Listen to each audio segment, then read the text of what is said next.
All right, what we're starting with, Tom? We're going to start with salaries, football, Money. rugby, money. Straight in. We're messing around. sat in order already, so actually we need to swap myself and Goody round a little bit, and we'd be in the right order, I think. I think one interesting thing which we've spoke about before, when you represented England, Ben, you didn't know that you got paid. Because I remember being at your house in Manchester, got to be 20 years ago, and a cheque came through the post from M&S. Yes. And it was like a sponsorship. I think it was like $5,000 or something. And you were like, oh, that's a bonus. That was a commercial thing. But you also get paid.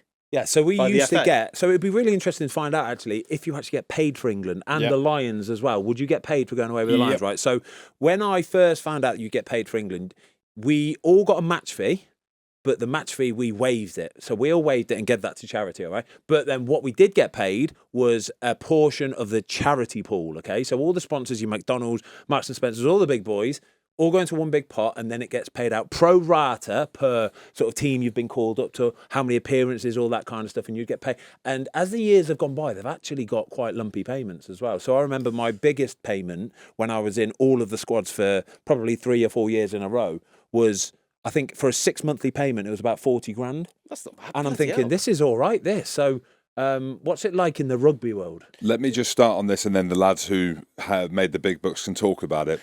The fact that you've just shared the amount of money you've got is completely outside of what our sport does. So what I love about other sports, and football specifically, is you're happy to share, and it's in the media, you can contrast, you can compare, and you're always held to what your value is, right?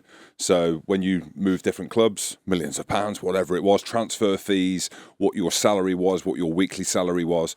In rugby, and I've been pushing for this, no one really knows. It's a taboo still. And and we're happy to share. This will be the first time. I'm glad that we're opening it up. So no one out with our kind of peer group, which you very rarely shared anyway, knew what you were getting paid. You're guessing. So we could sit here and say Antoine Dupont, the greatest rugby player in the world, playing in France and Toulouse, is paid €1 million a year.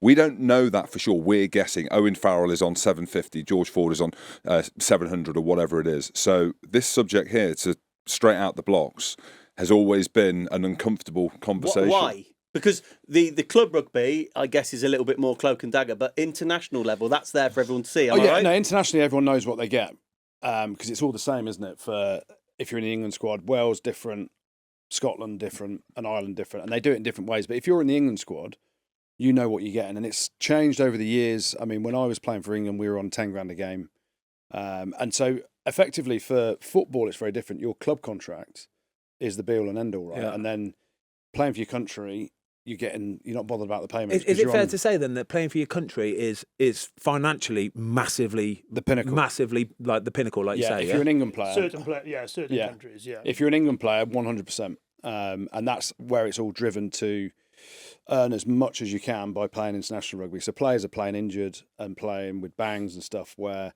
you'd pull out of a club game, but you do anything to play in an international game because it's the role reversal. Yeah, the financial it is exactly the opposite to footballers, and it's a little bit similar. It's quite kind of like obviously the richer clubs can pay bigger wages in general like that, but then the RFU is a much bigger organisation than the WRU or the SRU in terms of Scotland and Wales. So their match fees, because of the revenue that they generate, commercial revenue, they can go back in and say, okay, well, we can pay the players. Let's just say 20 grand is what the figure is sort of being chucked about there, 15, 20 grand, as opposed to 7 or 8 from another point of view. But when we were based on, when we were playing for Wales, we went, it was if we were ranked number 1 to 4 in the world, our match fee would go up. Okay, yeah. So if we were ranked outside the top 4, so we ended up getting in the top 4 and then going on a run of 14 victories on the spin. So we ended up for the 12 or 14 months we played, we were sort of picking up 40 in a game, which 14 a game. So when you think like for a small country like Wales, that's that's a lot of money. But we were winning Grand Slams, we were getting to semi-finals of World Cup. So all of a sudden, when you bring the revenue in, you're actually sort of paying out pretty much the same as. Well, the sponsors will be aligned to that, won't they? So there'll be I don't know, like Continental Tires, whoever it is, will be upon your ranking in the world, that'll success be tiered as well. Yeah. When you're playing then, and you're earning that sort of money, the team knows they're earning that sort of money. Are you collectively are you thinking about it No. whilst you're playing? Is No, it that just and that goes away once you Yeah. enter the pitch? As soon as you step over the pitch, there's because like Six Nations, there's win bonuses if you finish first, second, and third. And we, the honest answer is no. I was never thinking about it when you stepped on the pitch. But we had one meeting. I always remember one meeting was we couldn't win the Six Nations, but if we finished second, there was like a big bonus. And if we finished fourth, we were basically either going to finish second or fourth because of other results. So we put we had a team meeting on the Friday night before, and we just simply put like 2 numbers on a piece of paper. Like one was if we finished second, and one was if we finished fourth. And clearly that didn't make any difference when we went on the pitch, but it just Oh, it did. maybe boys gave an extra 10%. Just plants a seed at least. But it was doesn't like boys were just like. It was it broke the ice a little bit from the tech. You know, sometimes the meetings can be really like intense and serious and things. So we just broke it up a little bit and ended up that. The more interesting question was how much do you get paid with M&S? Because I want to compare. I'm doing some bits with M&S at the minute, so we need to compare where the inflation is at the minute. That was about 25. That was about 20 years ago. We'll compare Yeah. notes off air. Yeah, we'll compare notes after. Yeah, I just find it all so interesting, especially your point about it's not spoken about in rugby. Even like player wages, like in football, when you see a figure that a player earns 50, 60, 70 grand. Again, that's not specific. They don't know for a fact. They're guessing, aren't they? But they're guessing it. But it's a pretty accurate figure. Yeah. Most of the time it's pretty accurate now because somebody would have told somebody would have leaked it to somebody. It's not really spoke about in the changing rooms what wages you're on, but we've had plenty of times when if there's a young player coming through or somebody's done really well and they're going in for a new contract, they might come to me and say, what do you think I could ask for? What do you think I should be on? And I'm saying, right, well, what are you on then? And they'll explain, and I'll say, right, I'm on this, and where are you in the pecking order or the ranking or the importance of our team? You've got to take loads into account, like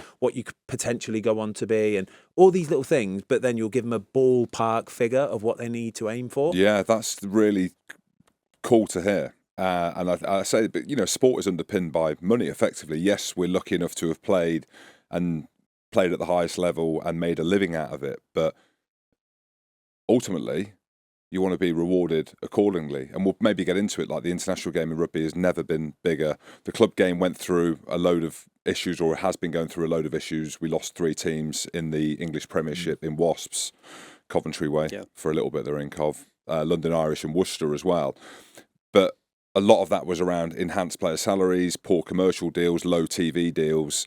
And I feel as if we missed that kind of moment to make FU money. Do you know what I mean? Football had this inception point, didn't it? I don't know when it was, maybe after late 90s, early 2000s, where the TV deals started coming in and you were getting multi-millionaire players coming through into the Prem or leaving and going to do whatever. But that is all driven by TV rights, though, right? TV, right? The TV is the big earner for football clubs. It's, don't get me wrong, they want to see stadiums full, and they always do see that in the Premier League. But the big earner is from TV rights, first and foremost. We're talking about $6 billion or and something. then other sponsorship. Globally, effectively, and that's where rugby isn't anywhere near it, right? Yeah. So the Premier League deal in football, every kid around the world wants to watch it in whatever country you're in. In rugby, you couldn't tell me many kids outside That's of where England the endorsement, the watch commercial Prem. ones come as well from Goody, though, isn't it? So obviously with that many eyeballs on it globally, like the front of shirt deals, they're worth millions and way millions. more valuable It's then. changing a bit now because they're not allowed betting companies on the front from next season. But you guys were talking about Jordan Henderson on the pod. Was it last or about the money that he's sort of earning or was earning in the Middle East sort of thing? And they're saying like, how do you get? Let's just chuck 400 grand, and they were saying, well, it's probably not 400 grand a week and things, but if it's say 200, then it's tax free and all those. So like you made a good point there, Goody. Like you've sort of cracked the big markets in terms of the Asian market, the Middle East market, and the American market, and those are markets that rugby just hasn't broken into properly yet. Do you think that'll come for rugby? Well, we've had the World Cup in Japan in 2019, and that was a brilliant World Cup, and it went really successfully. But then ultimately, it's kind of like it was just there for like 6 weeks. Felt like it was huge for 6 weeks there, and it sort of hasn't dropped off. The World Cup is in 2031 in America, supposed to be.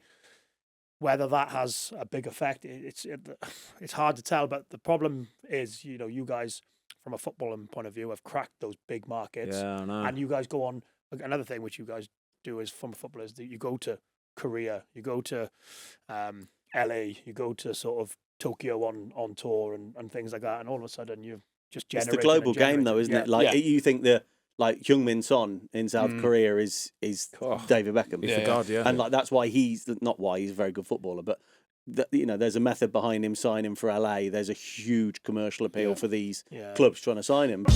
Just want to let you know that if you are watching this clip on YouTube, you can watch the full episode on Spotify and our Fozcast YouTube channel.